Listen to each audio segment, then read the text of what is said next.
Վարկը նախատեսված չէ ֆինանսական խնդիրներ լուծելու համար։ Ես մեռնում եմ սա արդեն կրկնելով, չգիտեմ էլ ոնց ասեմ։ Վարկը ունի լրիվ այլ իմաստ։ Մարդը չի վերցնում վարկ, որ գնա առնի հեռուստացույց, չի վերցնում վարկ, որ գնա առնի լվացքի մեքենա, չի վերցնում վարկ, որ փակի այլ պարտք, չի վերցնում վարկ, որ գնա ճամփորդի։ Վարկը նախատեսված չի դրա համար։ Եթե դուք վարկը այդ նպատակներով եք վերցնում, սպառողական նպատակներով եք վերցնում, դուք զբաղված եք ֆինանսական ինքնասպանությամբ։ Քանի անգամ ձեզ ասեմ։ Վարկը վերցնել հնարավոր է միայն այն դեպքում, երբ որ դու դա դնում ես մի այնպիսի բիզնեսի մեջ, որը քեզ ավելի շատ եկամուտ կտա, քան վարկի տոկոսներն են։ Միայն այդ դեպքում է վարկ վերցնելը արդարացված։ Այն ինչ կատարվում է Հայաստանում այս վարկերի հետ, ինքնասպանություն է, մարդիկ ֆինանսապես դառնում են բանկերի ճորտը եւ իրենց աշխատածի, իրենց վաստակի քրտինքով աշխատած այդ մի քանի 100,000 դրամը տանում տալիս են բանկերին եւ չեն էլ գիտակցում, որ իրենք դարել են բանկերի ճորտը։ Լավ, ես չեմ հասկանում, այդ հեռուստացույցը կամ լվացքի մեքենան կամ լավ դուք չեք կարողանում մի քանի ամիս այդ փողը ուղղակի եթե կարողանալու եք բանկին տակ, այդ նույն փողը կարողանալու եք չէ բանկին տակ։ Եթե կարողանալու եք, ինչու չեք կարողանում այդ փողը հավաքել գնալ ձեր լվացքի մեքենան առնել։ Հիմա դուք կասեք, այս որ դառնա լվացքի, բա ձեռով լվացք անենք։ Ես երաշխավորում եմ ձեզ, ավելի լավ է դուք ձեռով լվացք անեք, ավելի լավ է դուք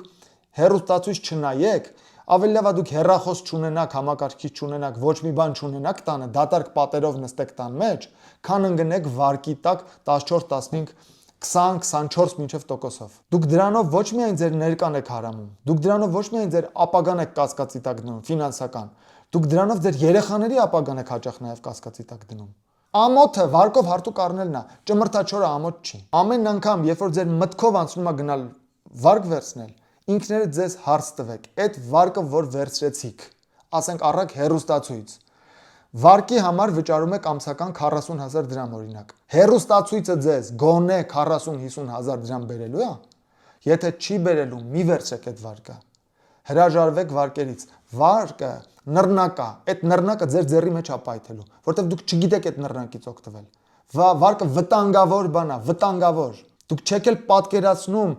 օր-օրի ինչպես է ձեր ֆինանսական վիճակը, դուք կռախի մեջ եք հայտնվում, ձեր ֆինանսական վիճակը վատանում եւ դուք այն օրն եք դրա մասին իմանում, երբ որ արդեն ձեզ փրկել հնարավոր չի, կորցնում եք ամեն ինչ։ Հրաժարվեք բոլոր տեսակի վարկերից, խնդրում եմ ձեզ։ Եթե դուք երբեք վարկ չվերցնեք, դուք ֆինանսապես հաստատ ավելի լավ վիճակում կլինեք, քան վարկ վերցնելու պարագայում։ Վարկից շահում են հազվագյուտ մարդիկ, որոնք տասնյակ տարիներով ֆինանսական կրթություն են ստանում եւ գիտեն ինչպես վարկը ծառայեցնել հարստանալու համար։ Եվ սենց մտածեք, եթե դուք, կրկնում եմ, ի վիճակի եք վճարել այդ վարկը հետ, ինչու ի վիճակի չեք այդ նույն փողը, որ պիտի վճարեիք, դնել կողք, մի քանի ամիս հավաքել եւ գնալ ձեր ուզած առարկաները առնել ուրախանալ։